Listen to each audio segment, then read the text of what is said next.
Assalamualaikum warahmatullahi wabarakatuh. Saya Suci Ramadhani dari kelas R004, Program Studi Ekonomi Pembangunan, Fakultas Ekonomi dan Bisnis, Universitas Jambi Angkatan 2024. Di sini saya akan menjelaskan kembali materi tentang pola kegiatan perekonomian.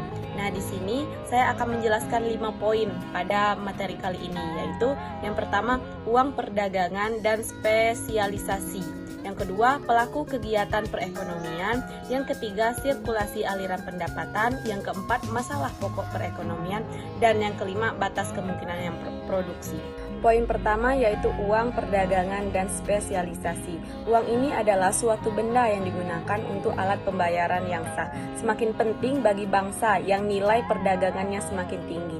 Peranan uang ini tidak sangat penting bagi perekonomian subsistem.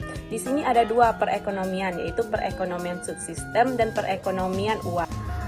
Perekonomian subsistem ini adalah suatu sistem perekonomian yang mengandalkan sumber daya alam untuk memenuhi kebutuhan dasar manusia.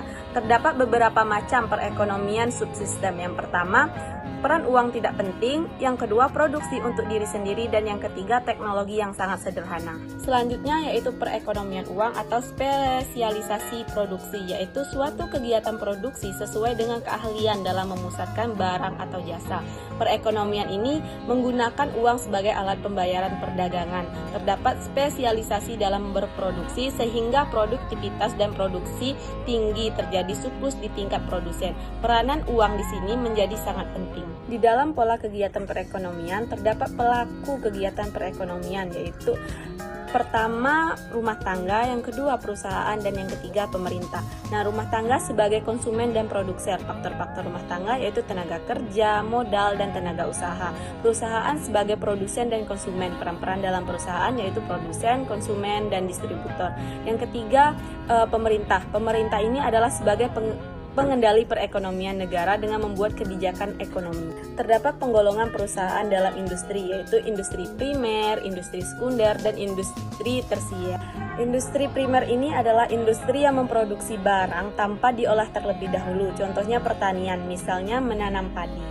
Sedangkan industri sekunder adalah industri yang mengolah barang mentah menjadi barang jadi, contohnya pemintalan benang sutra. Dan industri tersier ini adalah industri yang menghasilkan berbagai macam jasa, contohnya pengangkutan, perdagangan, perbankan, dan persewaan bangunan. Selanjutnya yaitu sirkulasi aliran pendapatan. Nah, di sini ada beberapa macam jenis-jenis aliran. Yang pertama gaji, upah, sewa, bunga, dan keuntungan, tenaga kerja, tanah, modal, dan keahlian dalam keusahaan. Dan yang ketiga barang dan jasa serta pengeluaran dan konsumsi. Yang terakhir adalah masalah-masalah pokok setiap perekonomian. Masalah pokok setiap perekonomian ini adalah karena adanya kelangkaan, sehingga kesepakatan yang dicapai antara manusia yang tidak terbatas dan sumber daya alam yang terbatas. Sekian materi yang dapat saya jelaskan dan saya akhiri. Wassalamualaikum warahmatullahi wabarakatuh.